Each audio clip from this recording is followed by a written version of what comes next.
O Senhor esteja convosco. Proclamação do Evangelho de Jesus Cristo, segundo João.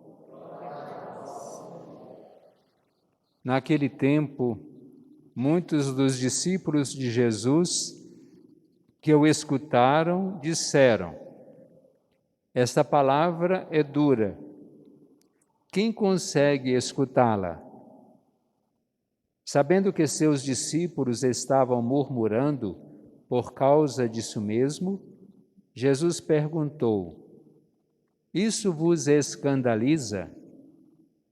E quando virdes o Filho do Homem subindo para onde estava antes? O Espírito é que dá vida, a carne não adianta nada. As palavras que vos falei são Espírito e vida, mas entre vós há alguns que não creem. Jesus sabia desde o início quem eram os que não tinham fé e quem havia de entregá-lo. E acrescentou: é por isso que vos disse, ninguém pode vir a mim a não ser que lhe seja concedido pelo Pai. A partir daquele momento, muitos discípulos voltaram atrás e não andavam mais com ele. Então Jesus disse aos 12: vós também vos quereis ir embora? Simão Pedro respondeu: a quem iremos, Senhor?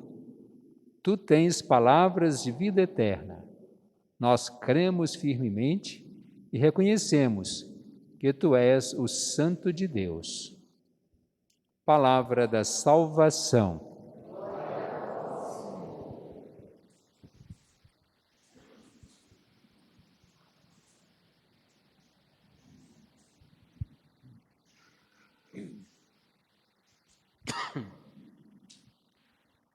Neste ano de 2021, a liturgia propõe como o evangelho base para as celebrações de Marcos, que é o ano B.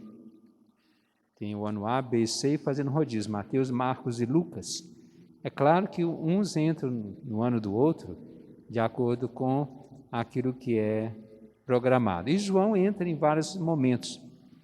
E nesse mês de agosto, esses domingos, coincidentemente em agosto, veio esse capítulo 6 de São João, que no próximo domingo volta para Marcos, que é o chamado discurso do pão da vida, que a gente vem refletindo a cada domingo, quando nos mostra Jesus começando a multiplicação dos pães, depois aquela questão do maná, a discussão com o povo, que ele é o verdadeiro pão da vida, eu sou o pão vivo descido do céu.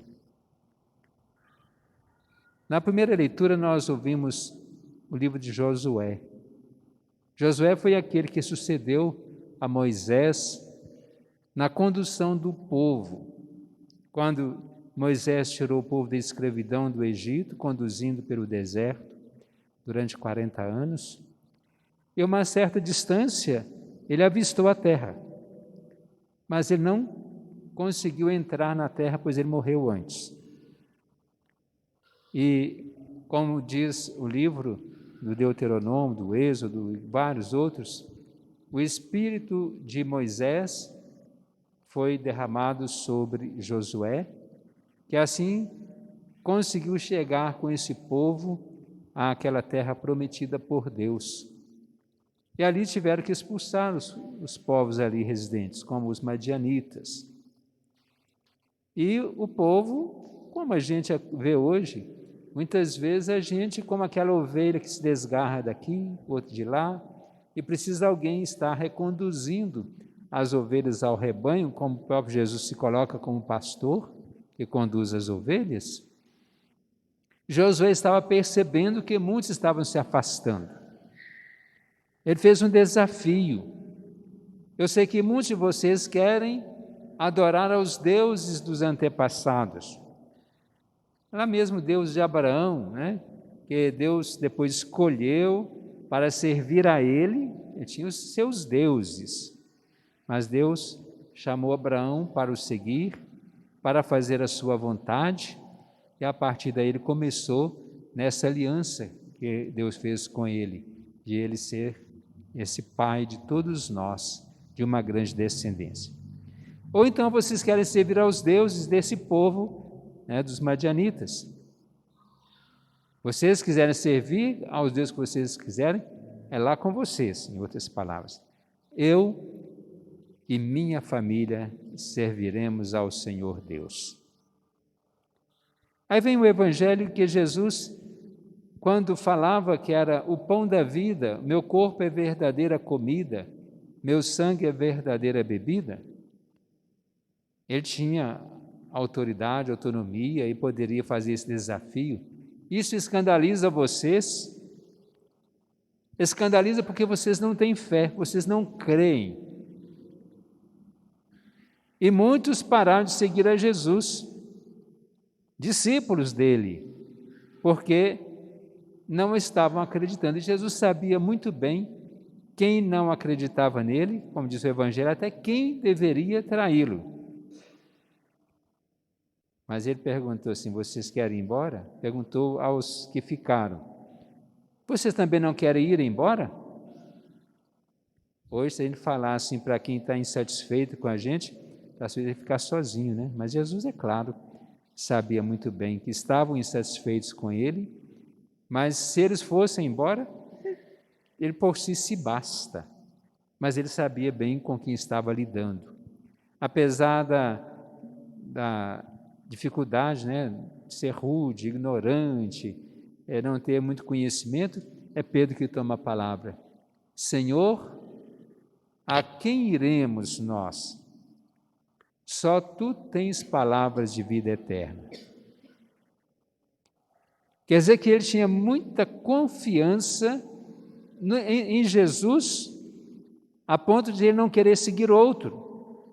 Porque aqueles que estavam abandonando a Jesus, dificilmente eles teriam alguém que fosse esse porto seguro para eles. Mas Pedro tinha plena confiança. A quem nós vamos? Só tu tens palavra de vida eterna. Vamos repetir? Só tu. Pois é. Então nós devemos acreditar em Jesus porque Ele é essa palavra viva. Agora lá no Josué, ele falou, nós serviremos ao Senhor. Pedro já fala um pouquinho diferente. Ele não fala nós vamos servir, nós iremos a ti. A quem iremos? Nós vamos a Jesus. E nós vamos a Ele, quer dizer que nós caminhamos com Ele. E se caminhamos com Ele, nós precisamos fazer aquilo mesmo que Ele faz. E tomando essa palavra, que só Ele tem palavra de vida eterna, o que Ele disse antes? Completando, né, aquele discurso do pão da vida, Ele já falava, meu corpo é verdadeira comida, meu sangue verdadeira bebida, que quem não acreditou saiu. E se Pedro fala a quem iremos, se ele tem palavra de vida eterna, quer dizer que a palavra que ele disse, seu corpo é verdadeira comida e seu sangue é verdadeira bebida, são palavras de vida eterna. Pronto, acabou, não tem que discutir. Porque se fosse em textos isolados, poderia até alguém querer questionar, mas mesmo assim, se ele disse e Pedro confirma, pronto. Ainda mais que está nessa sequência, no mesmo capítulo, pode dizer assim, o mesmo assunto, o mesmo conteúdo, e que ele confirma. Não, ele confirmando ou não, deixa eu te saber, a palavra de Jesus é essa. Mas ele confirma a sua fé, ele crê que Jesus é a palavra de vida eterna. Na segunda leitura, nós vimos São Paulo escrevendo aos Efésios. Esse texto é um texto de reflexão para um dia inteiro, sobretudo no casamento. E esse texto, muitas vezes, ele até vem na celebração do casamento. E no começo do texto, Até uma palavra que muita gente contesta. Para mulheres sejam submissas a seus maridos em tudo. Mas não é a submissão que nós entendemos hoje. Mas é como Cristo é a igreja, como a igreja é a Cristo. Aí é diferente. Porque não é aquela submissão de sim, senhor, é isso mesmo. Assim como Cristo amou a igreja, depois fala, maridos devem amar as suas mulheres. E se o marido ama a sua mulher e a mulher é submissa ao marido como Cristo à igreja, já não é essa submissão, esse subjugar, mas é corresponder ao próprio amor do marido com a mulher. E é claro que a gente tem que olhar o texto e o contexto também. Porque quando São Paulo escreveu isso, no tempo dele, realmente a mulher tinha que ser submissa ao seu marido. A mulher não tinha direitos, a não ser obedecer. Direito era obrigação. Tanto que a gente fala sempre, as mulheres e as crianças eram sempre excluídas. Até na multiplicação dos pães, no começo desde o Evangelho de João, fala que Jesus multiplicou os pães para 5.000 homens, sem contar as mulheres e crianças. Então era a realidade. Mas São Paulo abre essa brecha para a gente entender que é assim como o homem deve amar a mulher deve amar o seu marido. E como que a gente vai fazer para amar verdadeiramente? São Paulo repete uma frase lá no início da criação: Deus fez o homem e a mulher. Disse ao homem que deixará pai e mãe e se unirá à sua mulher. Já não são dois, mas uma só carne. Na unidade prometida no casamento, prometo amar e ser fiel todos os dias da vida, essa promessa e a entrega, eu como esposo ou como esposa, me entrego a você e ele como esposo ou como esposa recebe aquele que se entrega. Esse é o ato do casamento. Eu, fulano, te recebo, fulano, como legítimo esposo ou legítima esposa. É aí que é a realização do casamento. Então, se depois se pergunta, promete respeito, amor e fidelidade, é claro que muitas outras palavras vêm unidas, como diálogo, a compreensão, a paciência, saber falar, saber ouvir, o diálogo e tudo mais é preciso dentro de uma união no casamento. Quando falta uma, é sinal de que não está havendo o amor. E São Paulo ainda fala, nenhum homem jamais odiou a sua própria carne. Ao contrário, ele a trata e nutre. Se eu estou com fome, estou me prejudicando a mim mesmo, o que eu faço? Vou me nutrir, vou comer, vou beber, vou me saciar. Se eu estou com uma ferida, grande ou pequena, eu falo assim, ferida gostosa, está me trazendo um grande prazer a dor que está me causando. Ninguém fala isso. A gente procura cuidar daquela ferida, daquela dor que está incomodando, porque nós não queremos sofrer. E se dois, marido e mulher já não são dois, mas uma só carne, um já vai tratar o outro como a si mesmo. Quantas vezes alguém deixa tudo para cuidar do seu esposo, ou deixa tudo para cuidar da sua esposa? Por quê? Já está cuidando do outro como sendo si próprio. Mas isso é necessário que haja amor. E no casamento, nós tivemos a Semana da Família, na outra semana, a gente poderia, esse texto seria até bom se tivesse caído dentro daquela semana, para a gente refletir melhor. Claro que a liturgia tem toda a sua organização, e também é bom que ela tenha vindo hoje, por que não? Como que é o casamento hoje? É preciso que a gente valorize o casamento como instituição de Deus, não é instituição dos homens. Tanto que Jesus fala, não separe o homem aquilo que Deus uniu. É a indissolubilidade do casamento. Mas não dá para viver mais. Não dá por quê? Você não prometeu amar e ser fiel todos os dias da vida? Muitas vezes começa com um pequeno gesto de infidelidade. Um pequeno gesto de falta de amor. E disso vai aumentando. E depois fala que o amor acabou. E eu digo muito nas celebrações, quando são tocados esse assunto, que o amor não acaba. E muita gente vem me desafiar assim, acaba sim. E eu aposto com quem quiser e ganho. Porque eu só aposto quando eu tenho certeza que eu vou ganhar, que senão eu não aposto não. O amor não acaba. Se alguém quiser desafiar ou aceitar o desafio, lá São João fala, Deus é amor. Pronto. Está definido, Deus é amor. Deus acaba? Então, o amor não acaba. Ganhei a aposta. Alguém quer contestar? Vai contestar a palavra de Deus. Agora, se você não coloca o amor na sua vida, você não coloca Deus na sua vida, você expulsa Deus pela janela, pelo teto, por onde que for, você está expulsando o amor, você não está cultivando Deus na sua vida, é diferente.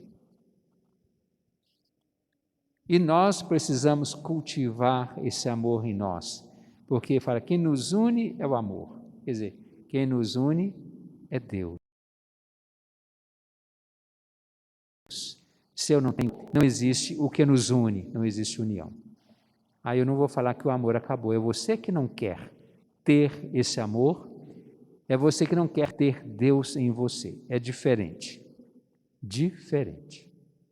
Então nós precisamos fazer tudo isso para cultivar Deus em nossa vida.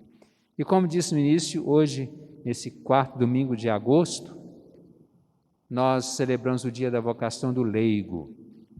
Primeiro, vocação do padre. Segundo, vocação dos pais, a família. Terceiro, vocação religiosa. E hoje, 4º domingo, hoje amanhã, vocação do leigo. Quem é o leigo? São vocês. Aquele que não é padre, não é diácono, claro, nem padre, nem bispo, nem o papa, não é diácono, que é o primeiro grau da ordenação, não é religioso ou religiosa, no sentido, de fazer parte de uma congregação, que não tenha feito os votos, ainda que não faça parte da congregação, como aqui no Senhor da Piedade. Talvez a pessoa tenha feito um voto, como consagrado, sem estar numa congregação. Então são vocês. Qual é a vocação do leigo? Primeiro, aquela vocação a ser cristão. Pelo batismo, nós nos tornamos membros de uma família. E na família nós precisamos agir como membros dessa família. E aí, quando nós participamos da vida de comunidade, nós vamos congregando cada vez mais nessa comunhão para nós trabalharmos. Cada um tem a sua vocação e que deve ser colocada em prática. Vocação significa chamado. Deus chama você. Fulano, venha ser padre. Falou comigo. Claro que não chegou e falou para mim desse jeito. É um sentido que eu tive, que eu tinha vontade de ser padre. Fulano, venha ser irmão, venha ser irmã. Fulano, você foi feito para o casamento. Seja feliz no seu casamento. Mas na comunidade, aqui, ninguém me chamou para fazer nada. Então, o que você quer fazer? O que você gosta? Você tem jeito para quê? Eu não tenho coragem lá na frente de fazer uma leitura, eu tremo todo. Pode ser falta de costume, mas pode ser que não seja a sua vocação mesmo. Eu prefiro ficar na porta da igreja, acolhendo, orientando, dando uma boa noite, um bom dia para quem chega, um sorriso. Quem não pode fazer isso? Eu prefiro tocar, cantar. Eu conheço várias pessoas que talvez tenham coragem de cantar e não têm coragem de vir fazer uma leitura. Quer dizer, são distinções que a gente vê no meio da comunidade. Há uns que preferem, não, vou cuidar do altar, preparar o material próprio da celebração, até lavar as vestes da igreja, fazer limpeza. Tem gente que não sabe fazer limpeza, mas não pode deixar comigo que eu faço por amor. É isso, juntando todos cada um na sua vocação, nós temos a igreja que é um corpo. A igreja é um corpo, cada um é um membro. E cada membro do nosso corpo tem a sua função, e um não vai dizer para o outro, eu não preciso de você.